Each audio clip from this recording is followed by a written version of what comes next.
사도행전 24장 1절부터 9절까지 보겠습니다. 닷새 후에 대제사장 아나니아가 장로들과 또 이름이 더둘로라 하는 어떤 변사와 함께 내려와 그들이 총독에게 바울을 대적하여 고소하더라. 이에 그가 불려 나오니 더둘로가 그를 고소하기 시작하여 이르되 우리가 각하로 말미암아 평온을 누리고 각하의 배려로 말미암아 이 민족에게 매우 귀중한 일들이 이루어졌으므로 벨릭스 각하 우리가 언제 어디서나 이를 크게 감사하며 환영하나이다. 그럼에도 불구하고 내가 각하를 더 지루하지 않게 하려 하오니 청하건대 우리의 몇 마디 말을 너그러이 들어주소서. 이는 우리가 알고 보니 이 사람은 몹쓸 전염병 같은 자요 세상 도처에 있는 모든 유대인들 중에 선동자요 그 나사렛 사람들의 분파의 주모자이기 때문이니이다. 그가 또한 돌아다니며 성전을 더럽히기에 우리가 그를 붙잡아 우리의 법에 따라 재판하려 하였나이다. 그러나 총대장 루시아가 우리를 기습하여 큰 폭력으로 우리 손에서 그를 빼앗아 갔고 그의 고소자들에게 가깝게로 나오라 명령하였으니 가깝게서 그를 신문하시면 우리가 그를 고소하는 이 모든 일에 관하여 친히 알 수 있나이다 하더라. 다 같이요. 유대인들도 이 일들이 과연 그러하다고 동의하였나이다 하더라. 아멘. 우리가 사도행전을 계속 살펴보고 있는데 핵심적인 거는 다른 게 아니라 성령님이 우리에게 임하시면 예수 그리스도의 증인으로 산다는 거죠.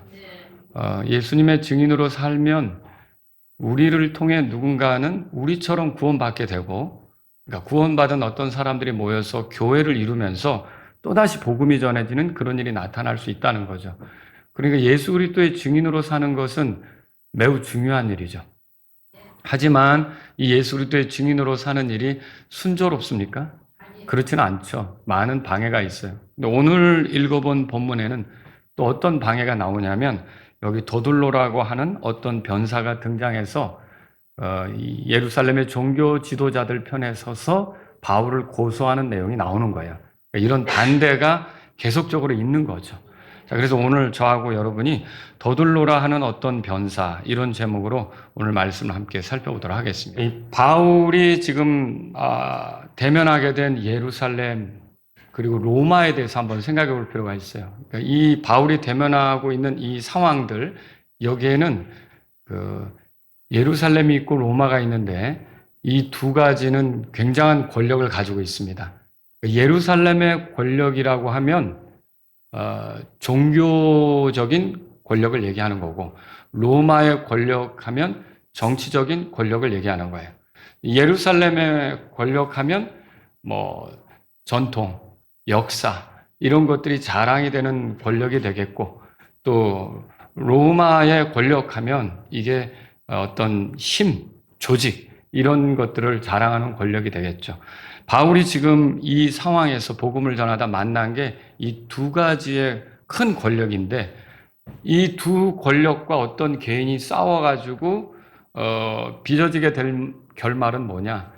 계란으로 바위치기 같은 그런 결말에 이를 수밖에 없다는 거죠. 너무 강하니까. 너무 강해서. 그런데 사실 바울은 이 둘하고 싸우려고 하진 않았어요. 예를 들면 바울이 유대 종교인들이 중요하게 여기는 율법을 무시했느냐, 예루살렘 성전 결례를 무시했느냐, 그런 거 아니죠. 그리고 또 로마법을 무시했습니까? 그것도 아니에요. 로마인이라고 하는 거, 그걸 활용할 줄 아는 사람이었고요. 또 성경에 보면 로마서 13장 1절에서 7절에 그런 내용이 나오는데 이는 하나님께로부터 나지 않은 권력은 없나니 현재 있는 권력들은 하나님께서 정하신 것이다. 그래서 바울은 이제 로마의 권력도 하나님께서 허락하셨다라고 인정했기 때문에 바울의 입장에서는 굳이 일부러 충돌하려고 할 필요가 있습니까? 그럴 필요가 없었던 거죠.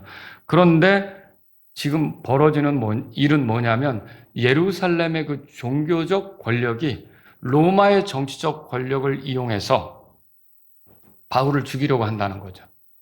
마치 예수님 때에도 예루살렘의 그 종교적 권력이 본디오 빌라도라고 하는 로마의 권력자를 통해 그 예수님을 죽이려고 했잖아요. 그것처럼 지금도 똑같이 이렇게 예루살렘의 그 종교 지도자들, 권력자들이 로마의 권력자인, 로마로부터 파송돼서 온 어떻게 보면 통치자죠. 그 벨릭스를 통해서 바울을 죽이려고 하고 있다는 거죠. 근데 그때 이 종교적 권력자들이 대동한 인물이 누구냐면 더둘로라고 하는 변사예요.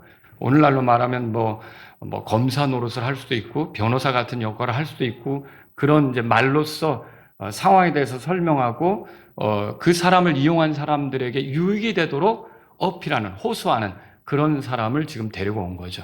그래서 오늘 여러분과 함께 이 더둘로라고 하는 그런 사람이 그러면 바울을 죽음으로 몰아가기 위해서 어떤 말들을 하느냐, 어떤 언어들을 쓰느냐, 이것들을 우리가 살펴보면서 우리가 이 세상을 살아가면서 겪을 수 있는 여러 가지 언어들에 대해서 대비하는 게 필요하다는 거죠.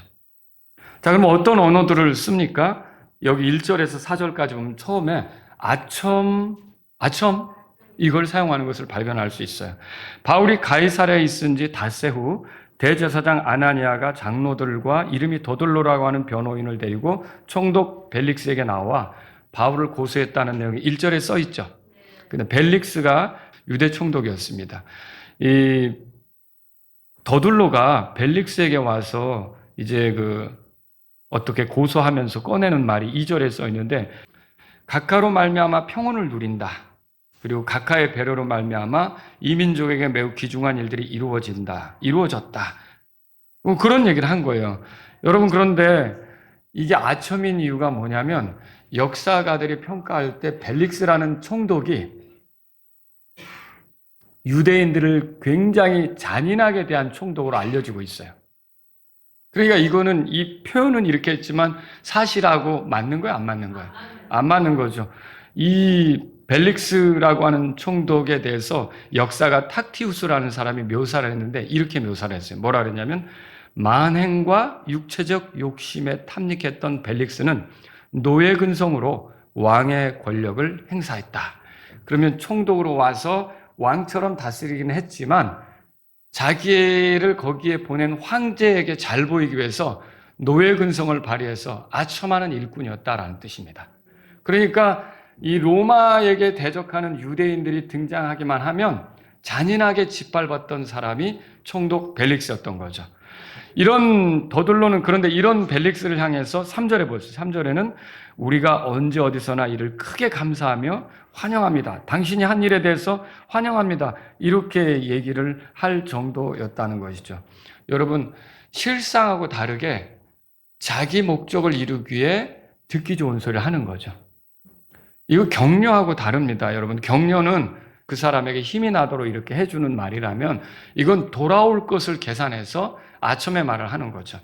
그런데 잠언을 통해 보면 아첨은 그리스도인들에게 어울리지가 않습니다. 잠언 26장 28절에 아첨하는 입은 패망을 이루느니라 그렇게 써 있어요. 그리고 잠언 29장 5절에 자기 이웃에게 아첨하는 자는 자기 발에 그물을 치느니라 그렇게 돼 있어요. 그럼 아첨하면 잘 되지 않는다는 거죠. 보이기에는 잘 될 것 같지만 사실은 그렇지 않다는 거죠. 오히려 꼬꾸라지고 함정에 걸리고 올무에 걸리고 이런 일들이 생기게 될 거라는 거죠. 더둘로의 아첨은 상황을 자신에게 유리하게 끌고 가고자 해서 이렇게 나온 거예요. 그래서 4절에 이제 그렇게 아첨하고서 내가 몇 마디 말을 각하에게 하겠습니다. 들어주십시오. 이렇게 이제 요청하게 된 거죠. 그래서 더둘로가 벨릭스 앞에서 이렇게 아첨을 하면서 시작을 했던 거예요. 두 번째로 더둘로는 어떻게 했느냐? 또 모독적인 프레임을 짜서 말을 했어요. 5절부터 우리가 보려고 하는데 더둘로는 바울에 대해서 5절에 보시면요. 찾으실 수 있을 거예요. 몹쓸 전염병 같은 자. 찾으셨어요? 이 말은 바울이 세상에서 큰 골칫덩어리다 그 소리예요. 그러니까 이 바울에 대해서 좋게 말한 겁니까? 아니죠. 바울을 가까이 해서는 안 된 인물, 거리를 둬야 될 인물, 우리 가운데서 이렇게 치워버려야 될 인물로 말한 거죠. 더둘로는 이 말을 통해 바울을 그대로 둔다면 벨릭스가 지배하는 세상이 평온치 않게 될 수 있다고 말하는 것과 같아요. 당시에는요, 유대 땅에서 자신을 메시아라고 이렇게 소개하면서 활동하는 사람들이 간간히 등장을 했어요. 그래서 사람들이 자기를 따르면 이 유대인들은 기대가 뭐냐? 로마인들로부터 우리들을 구출해내서 벗어나게 해서 우리가 독자적인 왕국을 세우기를 바라는 그런 기대가 있었는데, 그렇게 자칭 그리스도라고 해서 나타난 사람들이 그 기대에 부응하듯이 우리 한번 힘을 연대해서 한번 로마 제국으로부터 벗어나자, 이런 시도들을 했거든요. 그래서 여러분이 사도행전 21장으로 가보세요. 거기에 21장 38절에 다 같이 읽어보죠. 내가 이전에 소동을 일으켜 살인자들이었던 4,000명을 이끌고 광야로 들어간 그 이집트인이 아니냐 하더라. 이게 그 총대장이 바울을 놓고 너 그 사람이냐? 이렇게 이제 묻는 거였죠. 그런 이 지금 소동을 일으켜서 사람들을 시끄럽게 하는 그런 사람들도 있었던 거죠. 근데 이제 역사가들은 요세푸스 같은 사람은 어떻게 기록하냐면, 여기 사도행전 21장 38절에 기록된 그 사람이 이집트 출신이긴 한데 유대인으로 보여지고 이 사람을 따르는 자들이 수만 명이 되었대요. 근데 이 사람들을 선동해서 감람산으로 올라가 예루살렘을 탈환하고 로마로부터 우리를 이제 해방시키자, 이런 운동을 벌였다가 결국은 나중에 이제 광야로 쫓겨 들어가서 잔인하게 학살당하는 그런 역사가 있었다라고 기록도 하고 있는 거죠. 이런 사람들이 종종 나타나는 거예요. 더들로는 지금 이 바울을 방치한다면 그런 사람처럼 될 수 있다고 지금 말하자면 얘기를 하는 거죠. 이렇게 몹쓸 전염병 같은 자, 이렇게 표현을 했어요. 또 더들로는 바울에 대해서 오늘 본문에 돌아가 보시면 거기 찾을 수 있어요. 5절에 유대인들 중에 선동자여, 이렇게 찾으셨죠. 선동은 어떤 목적을 이루기 위해서 거짓으로 사람을 설득하는 거예요.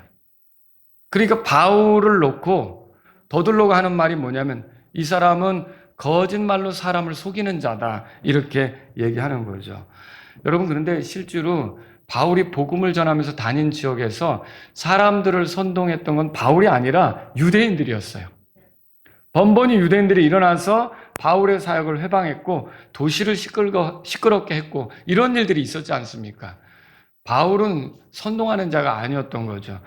이 사람들, 유대인들은요, 바울을 죽이고 더 이상 복음을 전하지 못하게 하려고 로마 제국 내에서 그 바울이 다니는 도시마다 쫓아다니면서 바울을 괴롭혔던 것을 우리가 성경을 통해서 확인할 수 있다는 것이죠. 여러분, 바울이 그러면 유대인들하고 이렇게 충돌한 적은 있는가? 교리적으로 그들과 이제 그들을 설득하기 위해서 이야기를 나누며 충돌한 적은 있지만 뭐 끝장 토론을 보자 이렇게까지 했습니까? 아니었어요. 그들이 듣기 싫어한다 그럼 바울이 취한 자세는 뭐죠? 발에 먼지를 털어내는 심정으로 그들에게서 돌아서서 이방인들에게로 향했죠.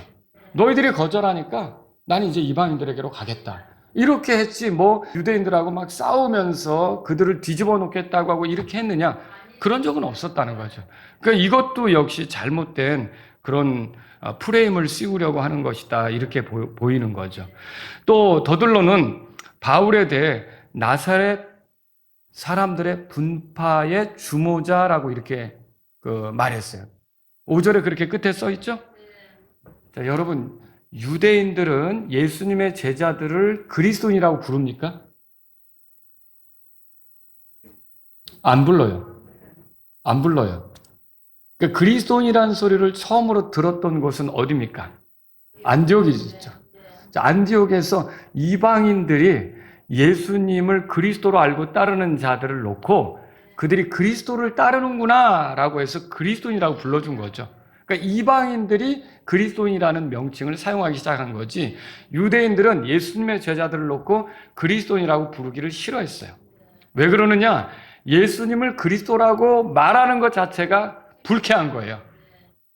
예수님을 메시아라고 소개하는 것 자체가 못마땅한데 거기다가 예수님의 제자들을 그리스도인으로 부른다? 이거 유대인들이 견딜 수 없는 거죠. 그래서 유대인들은 그럼 뭐라고 부르냐? 저들은 이단자다. 이단자다, 그렇게 부른 거죠. 나사렛 분파의 사람들이다, 이렇게 부른 거죠. 이 나사렛이란 말은 여러분이 알아야 될 게 이게 좋은 소리가 아니에요. 비꼬는 듯한 그런 소리죠. 여러분 성경에서 그런 말씀을 읽어보신 적이 있을 거예요. 나사렛에서 무슨 선한 것이 날 수 있겠느냐.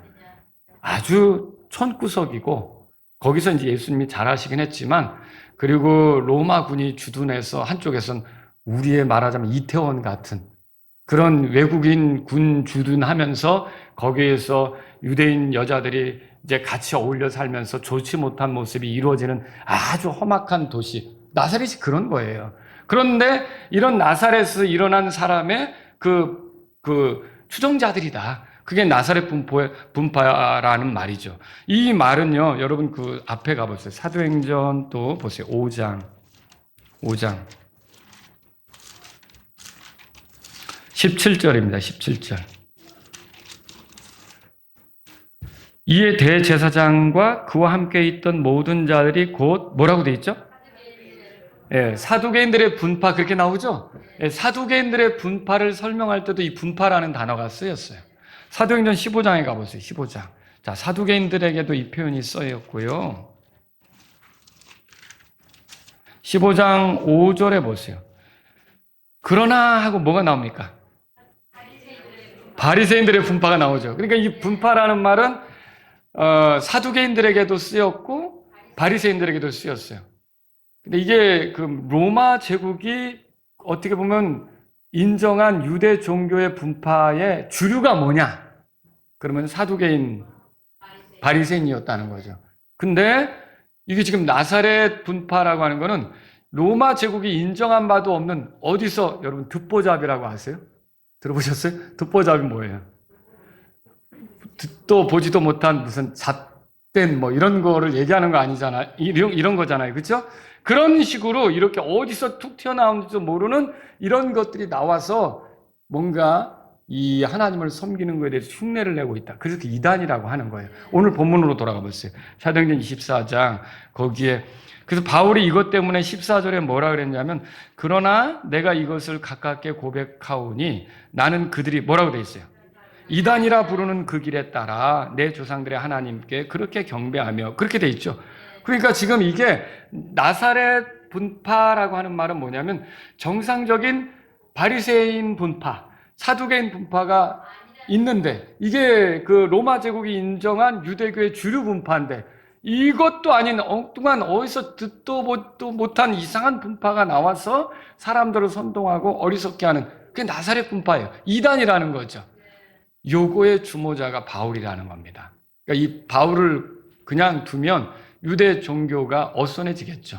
그래서 지금 이렇게 해서 더둘로가 바울에 대해서 모독적인 프레임을 씌운 거죠. 세 가지로. 뭐예요? 첫째는 전염병 같은 사람이다. 두 번째는 뭐예요? 선동가다. 세 번째는 이단 우두머리다. 이렇게 프레임을 씌워서 얘기를 시작하는 거예요. 그러니까 벌써 딱 그런 얘기를 진지하게 듣는다면 이거 심각한 녀석이 왔구나. 이거 아주 몹쓸 녀석이 하나 끌려왔구나. 이렇게 생각할 수 있겠죠. 벌써 틀을 쫙 짜가지고 그렇게 이제 얘기를 하는 거죠. 여러분 이게 아주 정직한 얘기입니까? 그게 아니라는 걸 알겠죠. 근데도 이런 식으로 프레임을 짜서 모독적인 프레임으로 얘기를 시작하는 거예요. 이게 세상 사람들이 그리스도인들을 넘어뜨리기 위해서 하는 방식 중에 하나라는 거죠. 여러분도 그런 얘기를 듣잖아요. 여러분 구원 방법은 예수님밖에 없죠. 우리가 하나님하고 가까워질 수 있는 길은 예수님 피밖에 없죠. 뭐 다른 종교에게 조금 이렇게 우리가 좋게 보이려고 그리고 또 뭐 이렇게 좀 멋진 기독교야라는 소리 들으려고 기독교만 구원의 길이 있는 게 아니라 당신들도 노력하면 다 구원에 이룰 수 있지 이렇게 말할 수 있어요? 그건 안 되죠. 그건 안 되죠. 그건 진리가 아니잖아요. 진리는 뭐예요? 예수님만이 구원의 길이다. 우리 그렇게 말하죠. 그러면 우리가 이렇게 말하면 세상 사람들은 우리들더러 좋게 얘기할까요? 어떤 프레임을 씌울까요? 독선적이다. 또 자기들만 최고라고 한다. 아주 나쁜 프레임은 갖다 다 붙이면서 우리가 주님을 섬기는 것에 대해서 고민되게, 불안하게, 위축되게 그렇게 할 수 있다는 거죠. 지금 이 더둘로도 바울을 고소하면서 벨릭스 앞에서 그런 프레임을 씌워가지고 바울이 얼마나 나쁜 사람인지 아느냐 이런 식으로 지금 얘기를 하는 거라는 거죠. 세 번째는요. 이 사람 더둘로가 하는 게 뭐냐면 거짓말이죠. 거짓말하는데 어떻게 거짓말하느냐. 우선 첫 번째로 명확하지 않은 것을 사실처럼 말해요. 자, 여러분 예루살렘엔 성전이 있죠. 이 성전은 이방인들이 출입할 수 있어요? 물론 이방인들에게 허락된 영역이 있겠지만 거길 넘어서 이렇게 들어가는 것은 안 되죠. 거기 우리가 역사적인 자료들이나 그 성경의 배경에 대해서 보면 약 한 1.4m 정도 되는 그런 담 높이로 이방인들이 못 넘어가게끔 이렇게 담벼락이 있단 말이에요. 안에가 보이긴 하겠죠. 근데 못 들어가는 거예요. 근데 그 담벼락 경고문에 뭐라고 써 있냐면 여기에 이렇게 이방인이 들어왔다. 그렇게 되면 그 사람이 죽는 거에 대한 책임은 그 사람에게 있다. 이런 그 경고의 문구가 쓰여져 있단 말이에요. 그럼 뭐냐면 로마 제국은 이 예루살렘의 그 권력자들, 종교 지도자들에게 어떤 권한을 줬냐면 예루살렘 성전 안에 이방인이 들어오면 죽일 수 있는 권한을 줬어요. 성전을 모독했다는 이유로 죽일 수 있는 권한을 준 거죠. 그래서 거기 로마인들도 예외가 될 수 없을 정도로 그것만큼은 인정해 준 거예요. 그리고 오히려 로마인들은 들어가지 말라고 이렇게 할 정도로 그렇게 어떤 이방인도 이 성전 안에는 함부로 들어가서는 안 된다라고 말하자면 허락을 해준 거죠. 자, 그건 사실이에요. 그건 사실이에요. 그런데 여기 6절에 보세요. 그가 또한 돌아다니면서 바울이 했던 일이 뭐냐? 뭐라고 고소합니까? 성전을 더럽혔대요. 성전을 더럽혔대요. 그럼 이거는 왜 이런 말을 하는 겁니까? 자, 예루살렘에 명절 지키러 올라온 바울이 드로비모라고 하는 이방인 출신의 사람을 성전으로 데리고 들어간 걸로 이제 몰아붙여서 얘기하는 거죠. 한번 성경 찾아보세요. 사도행전 21장. 자, 28절 외치되 이스라엘 사람들아 도우라. 이 사람은 바울은 모든 곳에서 백성과 율법과 이곳을 거슬러 모든 사람을 가르치는 그 자인데 심지어 그가 그리스인들까지 성전에 데리고 들어와 이 거룩한 곳을 더럽혔느니라 하더라. 이거 바울에 대해서 지금 화가 나서 지금 소리 지르면서 이렇게 야단들을 하는 거 아닙니까? 그런데 이때 29절 보세요. 29절 다 같이 읽습니다. 이는 그들이 전에 그 도시에서 에베소 사람 드로비모가 그와 함께 있는 것을 본 적이 있었는데 바울이 그를 성전에 데리고 들어온 줄로 생각하였기 때문이라. 그러면 누가가 이렇게 기록한 거는 바울이 드로비모, 에베소 사람인 이방인 드로비모를 데리고 성전에 들어간 게 사실이라는 겁니까? 아니죠. 들어간 적이 없어요. 근데 자기들끼리 그렇게 생각해서 몰아붙인 거죠. 그랬을 거다. 그랬다. 이렇게 막 그 추측에 사로잡혀서 바울이 그 에베소 사람 이방인을 성전 안으로 데리고 들어갔다. 이렇게 몰아붙인 거죠. 그걸 여기 와서 꺼낸 거예요. 그래서 사도행전 24장 6절에 그가 또한 돌아다니며 성전을 더럽혔다는 말이 그 얘기라는 거죠. 자, 여러분 이게 지금 명확한 겁니까? 명확하지도 않은 것을 사실처럼 이렇게 몰아붙이는 거예요. 그러니까 여러분 오늘날 우리 주변에 이런 일들이 얼마나 많은지 몰라요. 정치인들 세계에서도 그런 게 많더라고요. 명확하지도 않은 것을 사실처럼 말해서 사람들을 괴롭히는 일, 정적들을 괴롭히는 일이 지금도 있는 거예요. 나중에 아닌 게 드러났는데도 진정한 사과도 없고 그냥 유튜브에서 떠든 것도 그대로 남겨두고 이런 사람들이 있다는 거죠. 그래서 추측을 사실처럼 떠버려서 반대편에 선 정적들을 공격하는 자들이 있는데 지금 더둘로가 사용하는 방법이 꼭 그 방법이에요. 그러니까 사실도 아닌 것을 성전으로 데리고 왔을 거야. 데려갔을 거야. 데려갔어. 이렇게 말이 바뀐 거죠. 그리고서는 어떻게 하는 거예요? 이게 이자가 성전을 더럽혔어요. 그래서 우리의 재판을 받아 죽어 마땅한 거예요. 성전을 모독했기 때문에. 이런 식으로 지금 끌고 간 거죠. 그러면 여러분 명확하지도 않은 것을 사실처럼 말하죠. 이게 우리를 대적하는 사람들 속에 있을 수 있는 일이라는 것이죠. 두 번째는 뭡니까? 더둘로는요. 일부 사실에 자신의 거짓을 섞어 말합니다.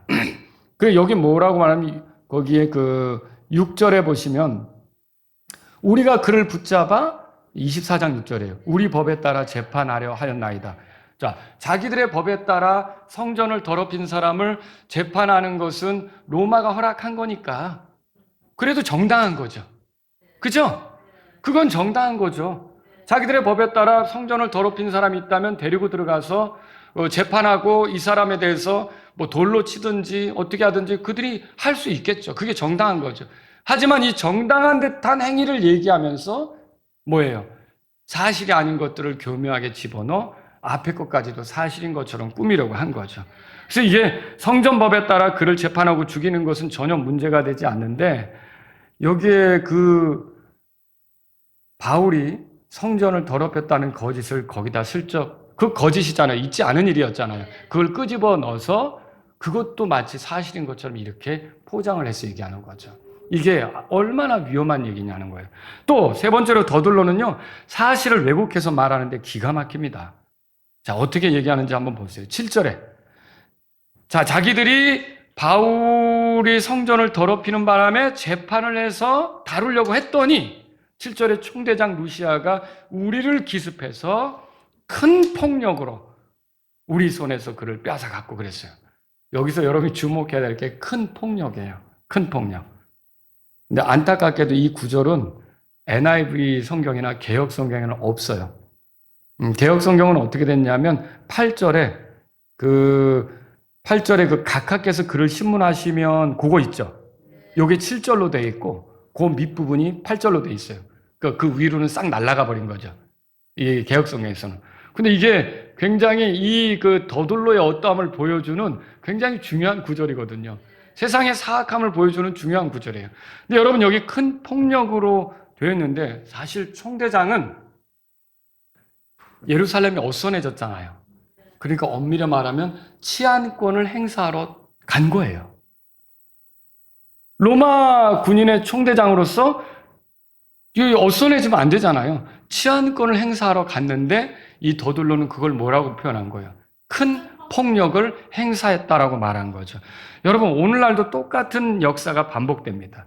정치적인 목적을 가지고 치안권을 행사한 것에 대해서 폭력으로 몰아붙였죠? 사실 이게 인간의 역사라고 하는 거는 완벽할 수가 없잖아요. 그럼 뭐예요? 공이 있으면 과가 있죠.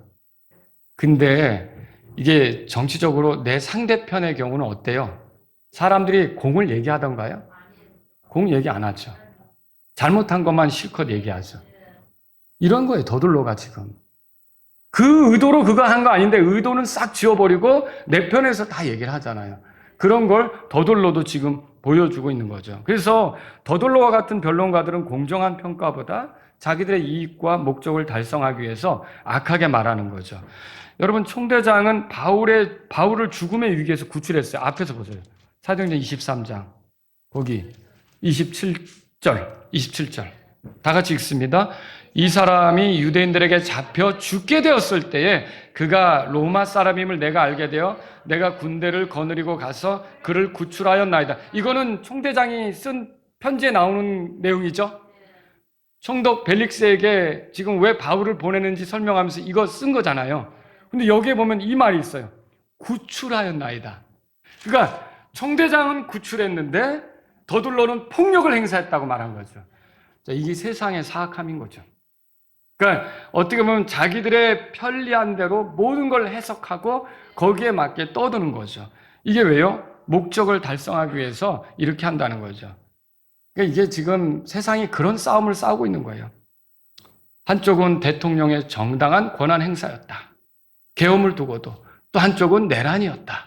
싸우는 거죠. 또 어때요? 어떤 질서와 치안 유지를 위해서 거기에 들어갔다. 아니다.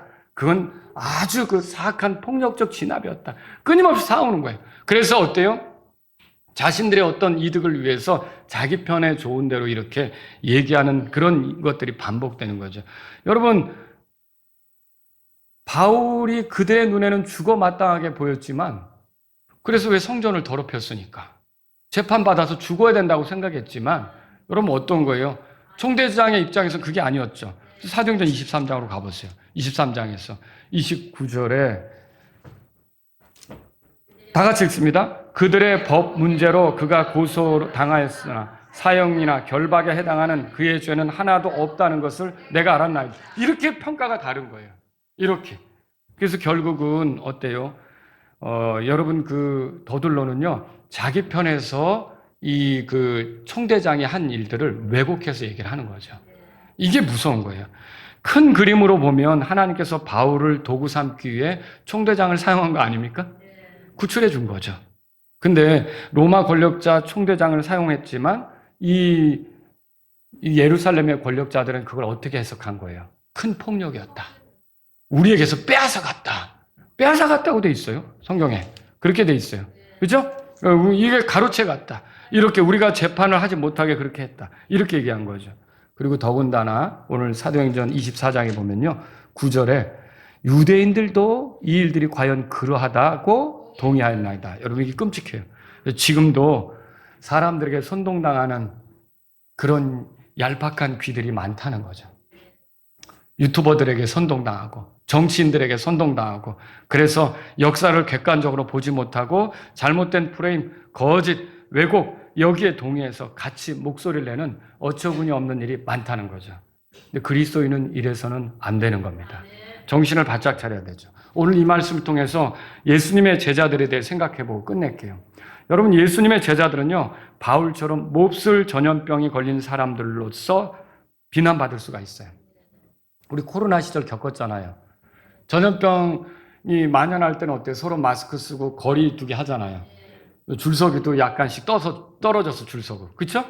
뭐 이렇게 거리 두기를 하잖아요. 그리고 실제로 어때요? 그 전염병에 걸린 사람은 어떻게 해야 되는가요? 격리시키죠. 예, 따로 두잖아요. 그럼 격리도 했어요, 우리가. 저도 따로 지낸 적도 있고. 예? 이렇게 가족들끼리도 방 안에 들어가서 밥만 배달해주고 그런 적 있죠? 다 격리시키고. 그러니까 이제 우리 그리스도인이 이 세상을 살아가면서 세상 사람들로부터 그렇게 격리가 필요한 사람들인 것처럼 대우받을 수도 있다는 거죠. 각오하셔야 돼요. 지금까지 우리가 아주 자유롭게 편하게 잘 지냈지만 앞으로 어떤 세상이 전개될지는 모르는 거예요. 예수님의 제자들은요, 바울처럼 선동당하는 자로 매도될 수가 있어요. 우리가 전하는 복음이 거짓입니까? 진리의 말씀이죠. 성경은 진리의 말씀이라고 돼 있어요. 여러분, 죄인이 하나님과 화해될 수 있는 길은 복음에 있는 거예요. 그리고 죄인이 영원한 생명을 얻고 멸망하지 않게 되는 일은 예수님밖에 없는 거예요. 우리가 이게 죄인들이 살 길에 대해서 전하는 거 아닙니까? 그런데 여러분, 마귀는 어떻습니까? 이 더둘로와 같은 사람을 사용해서 자기들의 영역에 있는 그 죄인들을 빼앗기기 싫으니까 선동가라고 이렇게 말하자면 매도해서 얘기를 하는 거죠. 이런 일들을 우리가 얼마든지 들을 수 있다는 거예요. 그러니까 여러분이 이런 소리를 듣기 싫어서 겁을 낸다면 복음은 못 전합니다. 근데 이런 소리라도 이게 주님을 섬기는 사람, 예수님의 제자들, 예수님의 증인들은 들을 수 있다라고 생각하면 여러분들은 각오하고 전해야 돼요. 부지런히 복음을 전해야 되는 거죠. 예수님의 제자들은요, 바울처럼 이단으로 간주될 수가 있습니다. 주기도문과 사도신경 암송을 하지 않기 때문에 이단, 예배당에 십자가가 없기 때문에 이단, 목사의 축도가 없기 때문에 가운도 없기 때문에 이단, CCM을 사용하지 않기 때문에 이단, 단번 속죄를 말하기 때문에 이단, 킹제임스 성경을 사용하기 때문에 이단, 이런 이단으로 몰릴 수도 있는 거죠. 이단으로 몰려도 여러분 바울이 지금 이단으로 몰렸잖아요. 그들에게서 이단이라는 소리를 듣고 있잖아요. 그래도 하나님께서 예수님께서 그를 그릇으로 쓰고 있는 거 아닙니까? 그리고 그를 통해 이방인들 세계에 복음이 전해지도록 하는 거 아닙니까? 여러분 중요한 것은 사람들이 뭐라고 말하는지가 아니에요. 여전히 주님께서 나를 도구로 쓰시려고 하고 있고 나에 대해서 너는 예수님의 증인이라고 하고 있고 그렇다고 한다면 우리는 그 예수님의 우리에 대한 선언을 의지해서 나가는 게 필요한 거죠. 바울도 고린도전서 4장 4절에서 오직 나를 판단하시는 이는 주신이라 그렇게 했어요. 나도 나를 판단하지 않는다 그랬어요. 사람들이 지금 나를 뭐라고 판단하느냐가 중요한 게 아니라 여러분과 저는 그리스도의 심판석에 섰을 때 믿는 자로서 주님께 어떻게 판단받는지 그게 더 중요한 거죠. 그러니까 우리는요, 예수님의 증인으로 살아갈 때, 예수님의 제자로 살아갈 때 사람들로부터 이렇게 아주 듣기 거북한 그런 소리를 들을 수도 있겠구나 각오하면서 가야 된다는 거죠. 예수님의 제자들은요, 바울처럼 쓸모없고 불필요한 존재로 여겨질 수가 있어요. 여러분이 나눠준 전도지는요, 쓰레기 취급을 받을 수 있다는 거죠. 여러분 그런 경우 없어요? 중학생 남자 아이들이 가면서 전도지를 줬더니 딱 받았어요. 받자마자 돌아서서 보신 적 있죠? 그리고 길거리에 탁 버리죠. 쓰레기처럼. 그런 우리가 전하는 것을 아주 쓸모없는 것을 전하는 걸로 생각한다는 거죠. 또 우리가 하는 말은 시끄러운 잡음처럼 생각한다는 거죠. 여러분, 그렇다 할지라도 하나님께서 준비시키신 어떤 사람은 우리의 전도지로 인해 눈이 열리게 될 거고, 또 우리가 전하는 복음의 메시지로 귀가 열려서 하나님의 사랑을 깨닫고 돌아올 수 있게 될 거라는 거죠. 그래서 저와 여러분들은요, 사람들이 우리를 쓸모없고 불필요하게 여길지라도 하나님 편에서는 우리가 도구가 되었다는 생각으로 가야 되는 거죠. 나가야 되는 거예요. 예수님의 제자들은 더둘러처럼 아첨의 말을 하면 됩니까? 안 되는 거죠. 아첨의 말에 우리의 마음을 열어주어서도 안 되는 거고요. 잠언 20장 19절에 그러므로 자기 입술로 아첨하는 자와 상관하지 말지니라. 아첨하는 자의 말에 같이 끼어들어서 같이 아첨하고 그러지 말라는 거죠. 또한 선동하는 정치인들에게 현혹당해서도 안 돼요. 그 아첨꾼들에게. 더둘러와 같은 아첨꾼들은 지금도 있습니다. 격려가 순수한 칭찬이라면 아첨은 자기에게 돌아올 것을 계산해서 행동하죠. 오늘날 정치인들이 표를 얻기 위해서 하는 게 아첨이죠. 말로만 아첨하지 않습니다. 뿌리죠. 자기가 가진 권력을 가지고 돈을 뿌리죠. 포퓰리즘, 선심성 정책, 권력을 가지고 아첨하는 겁니다. 그리스도인들은 그런 것에 속아서는 안 됩니다. 예수님의 제자들은 늘 객관성을 갖고자 노력해야 돼요. 사람들의 왜곡된 말에 빠져서는 안 되는 거죠. 거짓된 프레임, 왜곡, 자신의 옳음을 입증하기 위한 거짓말들에 동의해서는 안 되는 거죠. 내 반대편에 선 사람은 무조건 나쁘고 내 편은 다 옳고 지금 다 그 싸움이에요. 더둘러는 정당한 치안권 행사를 큰 폭력이라고 표현했고요. 바울을 구조한 것에 대해서 자신들의 재판에 대한 방해요, 자신들의 권리를 빼앗는 것이라고 표현했어요. 이런 더둘러와 같은 사람들이 오늘날 정치 진영에 얼마나 많은지 몰라요. 저는 최근에 그런 생각도 해봤어요. 이게 정치라고 하는 게 레슬링 같다. 레슬링이 뭔지 아세요? 다 짜고 치죠. 짜고 하는 거예요. 올라가서 링에서 어떻게 할지 몇 번 때리고 몇 번째 넘어지고 어느 때부터 네가 반격하고 다 짜죠. 여러분, 그 카메라 앞에서는 서로 막 목소리를 막 높이면서 싸우지만 카메라가 싹 사라지면 어떻게 합니까? 저녁 때는 또 국밥집 가서 오늘 나 어때? 연기 잘했지. 무서운 정치인들이죠. 여러분, 제가 여러분들에게 말씀드리고 싶은 건 이거예요. 사람에게 너무 많은 신뢰를 두지 말라는 겁니다. 그들이 잘하도록 돕고 그들에게 어떤 조언을 하고 그들에게 의견들을 제시해서 더 좋은 세상이 되도록 그렇게 여러분이 도울 수 있어요. 근데 그들이 마치 이 세상을 완전히 바꿀 것처럼 그들에게 따라다니는데 예수님보다 그들이 더 중요하면 그리스도인으로서 아름답지 않은 거죠. 여러분과 저는요, 그리스도께만 소망을 두는 게 필요합니다. 그분이 곧 오시고 그분의 왕국을 세울 거예요. 그러니까 이 세상에서 말로서 사람을 호리는 더둘러 같은 그런 정치인들에게 여러분들이 귀를 빼앗기고 마음을 빼앗길 게 아니라 진리를 말씀하시는 예수님께 여러분의 마음을 고정하시기 바랍니다. 오는 세상, 왕국을 가져오시는 그리스도께 소망을 두시기 바랍니다. 다 같이 일어서시겠습니다. 오늘 이 말씀을 들은 여러분 가운데 하나님 아버지, 제가 예수님의 제자로 이 땅을 살아가는 동안 여러 가지 사람들의 모독적인 발언을 들을 수 있습니다. 전염병자 같다. 또 선동하는 자 같다. 그리고 이단이다. 여러분, 그런 어떤 소리를 듣든지 간에 주님께서 나를 어떻게 쓰시는지, 어떻게 판단하실 것인지 그걸 중요하게 여겨서 내가 움직이길 원합니다. 이런 분들이 있다면 이 시간 주님 앞에 나아가십시오. 또 여러분 가운데 이제 아첨하는 말에 휘둘리거나 아첨에 동조하거나 하지 않고 정직하게 진리를 따라 살아가기를 원한다면 이 시간 주님 앞에 나아가시기 바랍니다. 여러분, 오시는 그리스도를 기다리면서 세상 사람들을, 우리가 정치인들을 돕고 지지도 하고 뭐 여러 가지 의견도 주어서 더 좋은 정책이 나오도록 그렇게 하겠지만 우리의 소망은 오시는 그리스도고 왕들의 왕 주들의 주로 다시 오시는 예수님이라는 사실을 알고 우리가 예수님께 더 신뢰를 두겠습니다. 이런 마음이 있다면 이 시간 기도하십시오. 여러분, 정말 두려운 게 뭔지, 이 정치인들을 따라가느라고 예수님으로부터 멀어지는 겁니다. 이건 안 됩니다. 이거는 그리스도인에게 있어서는 안 되는 거죠. 더둘러와 같은 그런 말 잘하는 변사들을 여러분이 조심하셔야 됩니다. 우리는 오직 진리의 말씀, 성경을 따라서 더 우리가 진리로 무장하려고 하는 사람들이 되어야겠습니다.